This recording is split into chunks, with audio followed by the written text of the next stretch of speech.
Well, like I said, it's not going to be any day. Alright, so we're doing functions. So yeah, there will be graphing. But for now, we need to understand what a function is and how we can represent it. And hopefully my thing is not turned off. Okay, there we are. So functions and relations.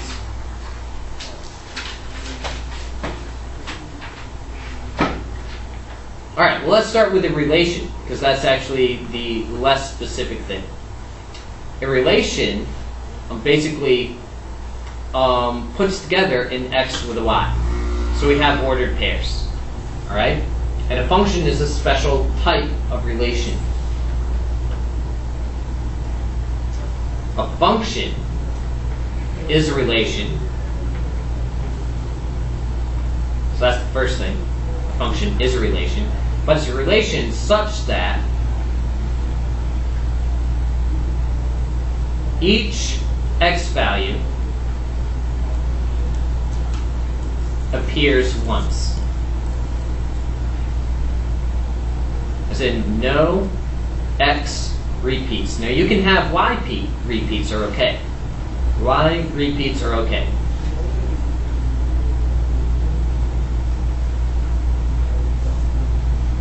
Now there are lots of different ways that we could represent relations or functions, and that's what we'll get to here shortly. But we need to understand that a function is a type of relation, but it's one in which there are no x repeats. And a relation is basically going to be a set of ordered pairs.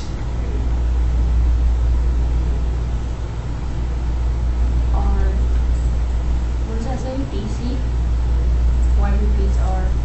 Okay. Oh.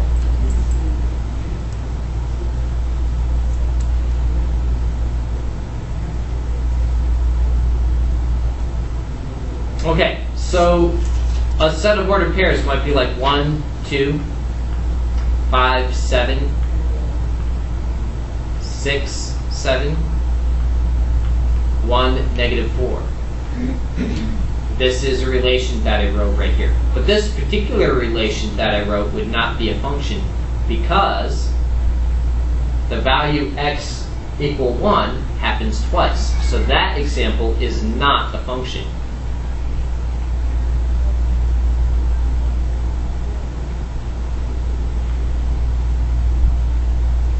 Not a function. What's y repeats of 1? Are okay. Okay, just common sense. No x repeats, and I'm elaborating. Y repeats are okay. Like you can let y repeat. That's fine. Like see right here, I have a y repeat. That's okay. It doesn't determine whether it's a function or not. Okay, I'm going on. This is recorded, will be posted shortly, so if you miss something, you can get it later. So when I have a relation, I can represent the relation 4 different ways. I could have a set, I could graph it, I could have a circle map, I could even have a function. Let's do a set. So let's say I have a relation a of x. That's what that means, a of x. And let's say my relation is negative 4, 5, 3, 1, and let's say 2, 5. Okay, just a short one. This is set notation. So I've represented my relation as a set. And this set happens to be a function. Well, why is it a function? Because there's no x repeats. See, I have a negative 4, I have a 3, and a 2. And you might say, well, what about this 5? Well, that 5 is not an x value, that's a y value. Like I said on the previous slide, y values are allowed to repeat, no problems. So this is a relation, and it's a relation who happens to also be a function. Now, you're going to sketch a graph, so I don't want you taking 20 years to do this. All right, we're going to sketch a graph. That means just get the basic gist. So we have an x, y coordinate graph. So we have a negative 4,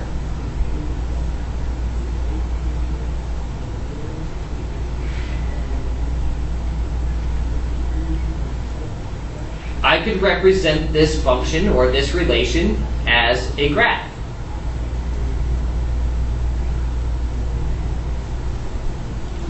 So that would be my first point, negative 4, 5. My next point, 3, 1.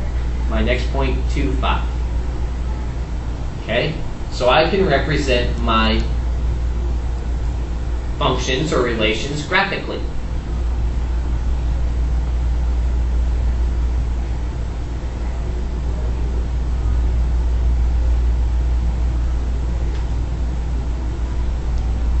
I can also do a circle map. And in a circle map, I'm going to put, and then we'll talk more about domain and range, but I basically put my a of x right here, put a little arrow saying, okay, I'm going to map stuff. And I put all my domain, my x values on the left, so I have a negative 4, 3, and a 2.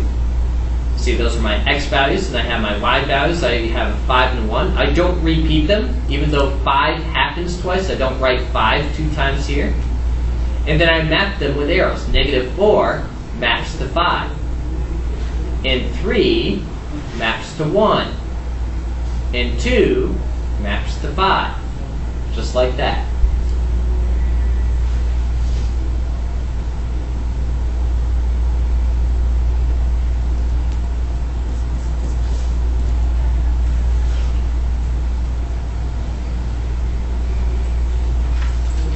We good? Give you a moment to get that. And what we'll need to do is be able to go between both of these. Or all three of them, not both.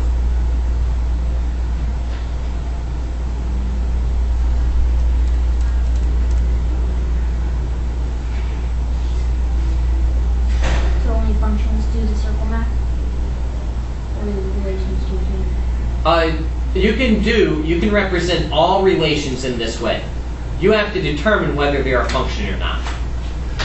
All right, so let's do another example. Perhaps we start with our circle map. And we'll call this b of x. All right, I'm just going to make up some numbers here.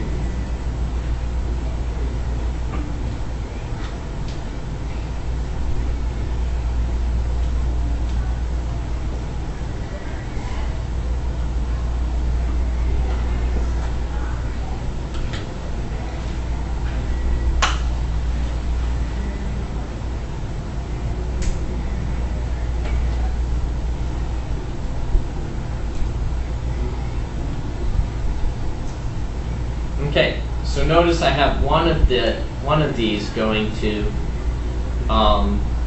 two things. All right, so this is my circle map. All right, let's do it as a set. So I'm just going to read off my ordered pairs. My first ordered pair, negative 1, maps to 3. Do you see how I got that? Do we see how I got negative 1 mapped to 3? Yes. Give me some feedback. All right, so one person got it. All right, negative 1 also maps to 1. And 0 maps to 2. And finally, 2 maps to 1. So all these numbers on the left here on my circle map, those are called my domain. And all the ones on the right are called my range. Domain is all possible x values. And range is all possible y values.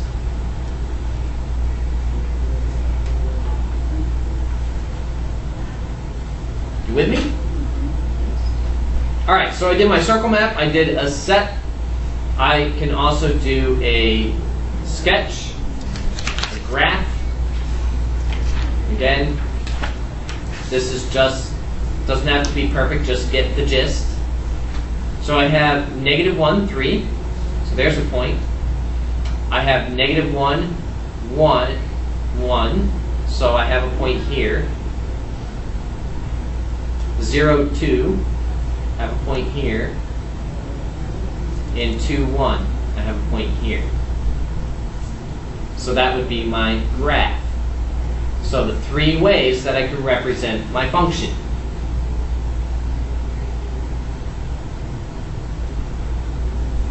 Now, is this, well, I should have said relation, but is this a function? Not a function. Because I have, see right here, take a look, I have -1 repeats when I write it out of sets. Now we're going to talk about this here in a second, but notice when I do a vertical line, it crosses through twice. And notice right here I have -1 and my x's mapping twice to the set to two different things. So that -1 occurs twice. I didn't write it twice, but I mapped it twice. So this is not a function. So we need to be able to recognize functions or say whether something is or not one from all three of these. Now I'm going to do 3 quick pictures, and whether you get them copied down or not, it's not important. I want you to understand the gist of what I'm saying. So let's say I have a picture, and from my picture I want to know if what I have drawn is a function. So I might have something like this. I'm going to do a bunch of them. Maybe I have something like this. You will graph stuff like that this year. Maybe I have something like this. I hope you can tell the difference between my axes and my plots. And I could have something like this. Your axes? X, Y axis or axes. Okay. What I'm going to do, if I have this and I want to know whether this is a function or not, I picture in my head a vertical line. And I take that vertical line and I pass it through my graph and I ask, does it cross the graph everywhere in just one spot? Now I'll give myself some leeway because you might be like, well, what about right there? Kind of looks like it overlaps in a bunch of places. Well, that's just because of how I can draw. I'm not a good drawer. But it hits the graph all in one spot. So this is a vertical line test, so that means that this is a function. If it crosses always in one spot, it's a function. But if I go over here, I'm fine right here, like I hit that point, but then I cross here, and how many times do I hit the graph? Twice. So this one is not a function, because it hits more than once. That means x is repeated. Right here, I'm good, good, good, fail, miserably, right there. And then probably, see, this probably goes on forever. It probably fails a bunch of places, but I cross more than once. Do you see what I'm saying? And right here, so this one fails. So this one's not a function. And this one right here passes.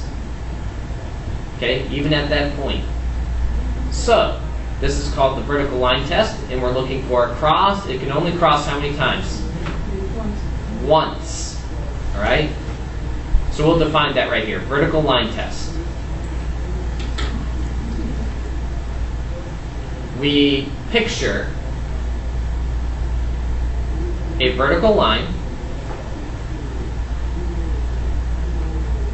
crossing the graph. If it crosses anywhere more than once, we fail the vertical line test and therefore conclude it's not a function. If we pass the vertical line test, we conclude, therefore, it is a function. And I don't care if you get this sketch in or not. But this serves as a good discussion picture. Alright, so I'm going to get my vertical line and just use it on this. And as you finish writing that, also look what I'm doing. I start my vertical line test on this. What do you think those open circles mean?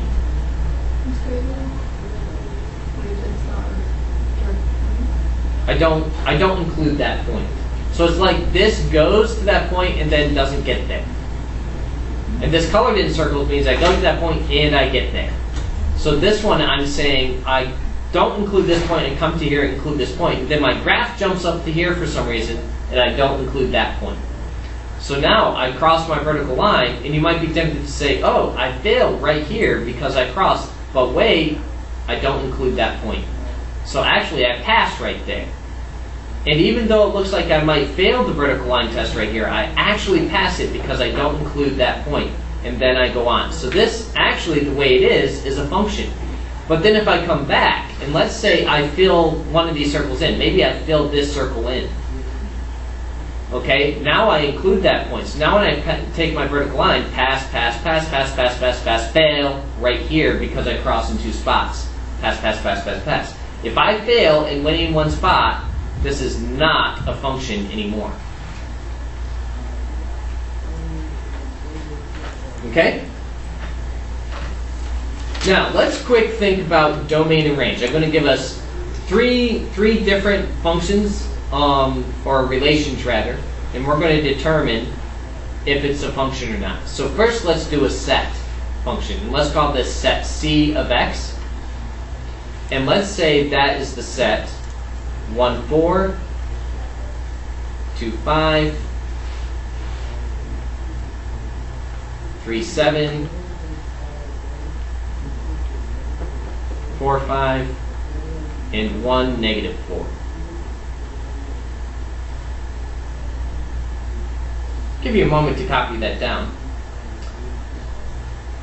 And I'm going to ask the question, what's the domain? What's the range?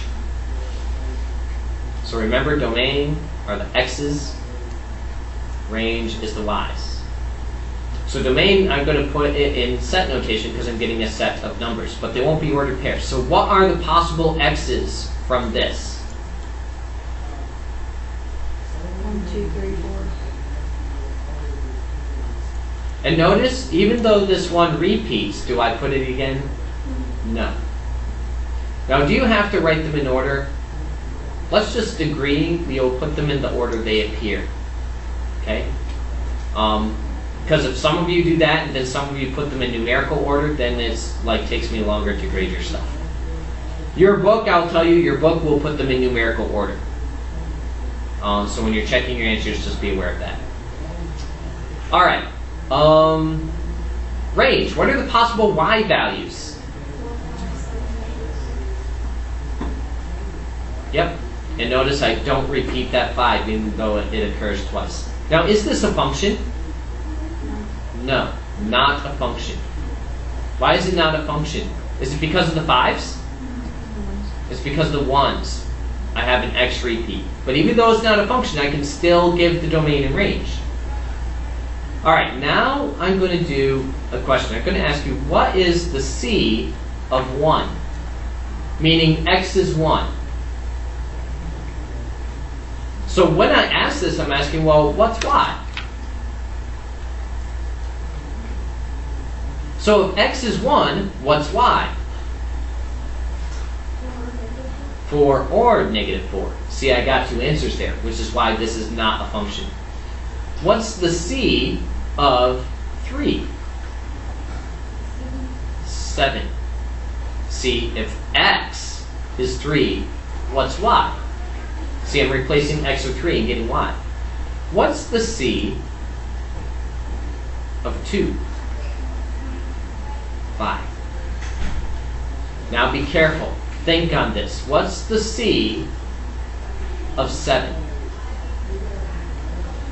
You are very tempted to say 3, but that's wrong. There is none, because I'm saying x is 7. What's y?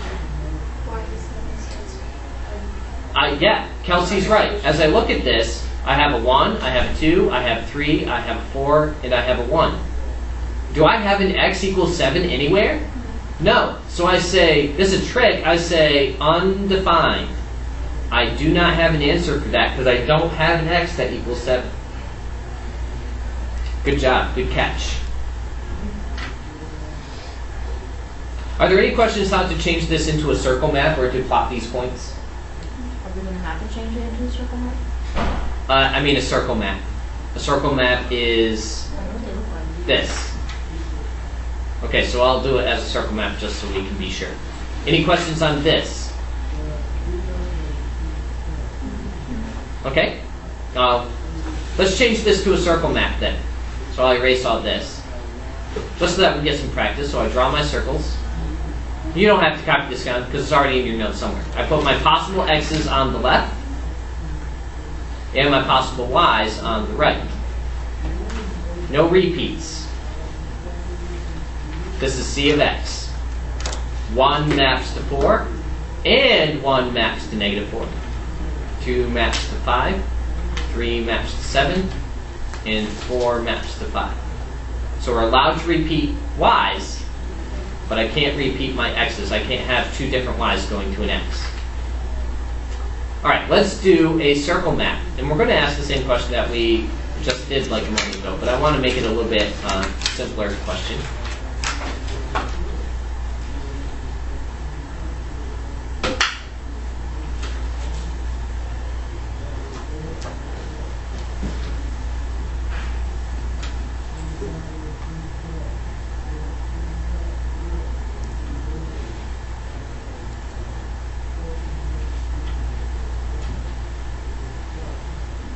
So we identify a number that doesn't need to be there. I don't need the 8, right? Because it's not used. Alright, but it's there, so whatever. What's the domain? What are the possible x's? Yep. What's the range?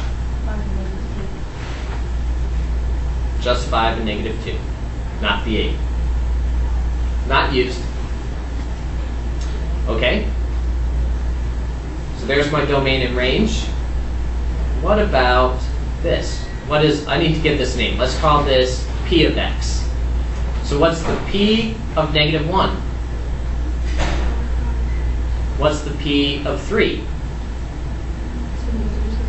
What's the P of 8? It's undefined. There is no 8 over here. What's the P of negative 2? Undefined. See, trick question. These are x values. So make sure that's a good trick question.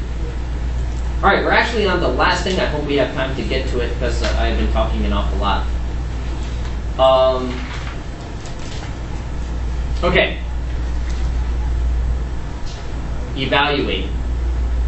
Which you actually know how to do, but evaluating with function notation, perhaps you don't know how to do.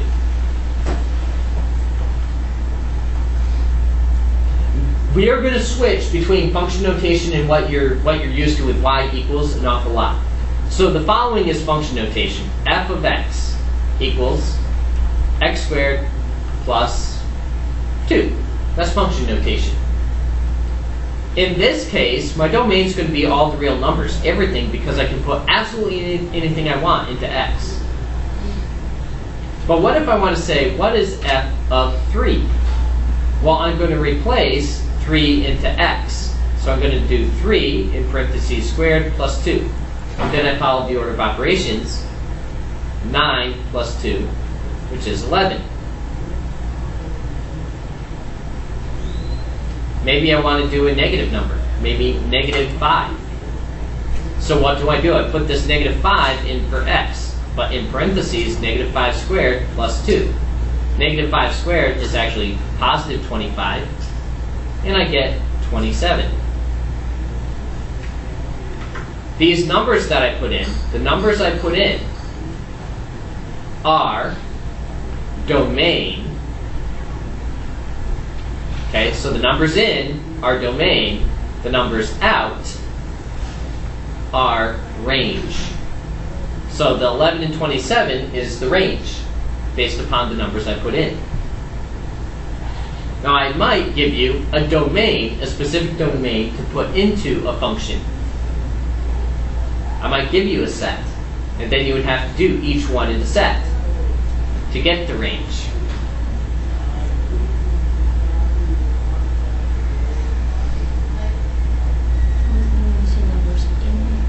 So these numbers that I'm putting into x are the domain. I put in a -5, so the -5 is in the domain. And the numbers I'm getting out as a result are my range. So let's say g of x equals -3 x squared plus 2x. Now these are not like terms, so I couldn't add them. And let's say I find the range for g of x if the domain is -2, 1, and 3. So I have how many numbers that I'm going to have to put in? 3. I'm going to have to do each one of those. So I do them one at a time. I do g of -2, and I put -2 in. Into parentheses. And then I follow the order of operations. What would I do first? The square. So I get -3 times. And can I do this at the same time? What would I write down? -4. Don't switch to multiplication there. And then I just follow this down. So, my range, I might even write down here, range, and start keeping track of it, equals. -16 is the first number. Just line them up, the order they appear, it's easy. We do g of 1. Now, I'm not going to, is it alright if I don't show all the work on this one? I put in the 1. We get the general idea, do we? So we'll get -3 plus 2, -1. I hope I don't do a mistake in my mental math. And g of 3.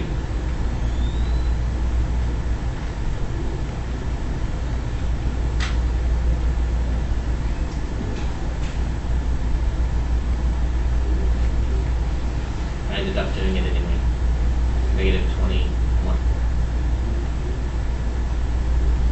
Right, so I use this domain to get this range. See, these domain, those numbers were my ins, and my range are my outs. So if I did a circle map of this, I would do -2, 1, 3, and I'd put my -16, -1, -21, and I'd go ahead and do my arrows. And this is g of x. Okay? All right. So that is the first section.